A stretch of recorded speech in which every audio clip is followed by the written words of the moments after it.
میں سمجھتا ہوں کہ آج الحمدللہ پہلی مرتبہ میں بلا خوف تردید یہ بات کہہ سکتا ہوں کہ ہم نے یہ ریفارمز جو ڈیپ روٹڈ اسٹرکچرل جو ہم نے چینجز جو تبدیلیاں ہم لے کے آئے ہیں، یہ ایک ہمارا ہوم گرون ایجنڈا ہے. اس پہ ہم اپنے پاکستان کی بہترین مفاد پر ہم عمل پیرا ہوئے ہیں.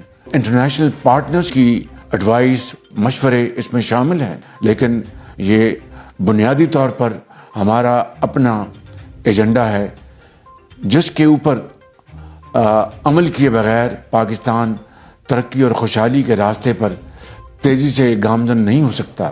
مثال کے طور پر اگر میں یہ کہوں کہ تاریخ میں پہلی مرتبہ جو ہماری جو FBR کی جو ڈیجیٹائزیشن کا جو پروگرام ہے وہ پہلی مرتبہ کاغذوں سے نکل کر وہ عملی طور پر اس کے اوپر کام ہوا، تو یہ بات غلط نہیں ہے.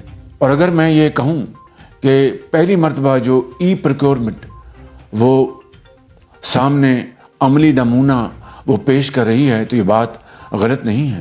اور اگر میں یہ کہوں کہ پہلی مرتبہ through enforcement and through legal course عدالتوں میں جو دہائیوں سے کیسز لنگر آن ہو رہے تھے اور کلوژن کے ساتھ دہائیوں سے کیسز چل رہے تھے، اربوں کھربوں روپے کے، اس 1.5 سال میں چند سو ارب روپے وصول کیے گئے.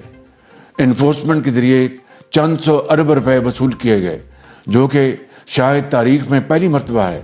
لیکن میں اس کو کوئی کریڈٹ نہیں سمجھتا، یہ ایک ذمہ داری ہے میری، آپ کی، ہم سب کی.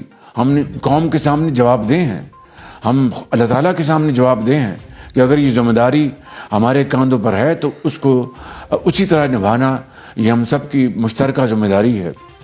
اب تک کے لیے اتنا ہی. مزید خبروں اور اپڈیٹ سے باخبر رہنے کے لیے دیکھتے رہیں سٹی جنگ نیوز.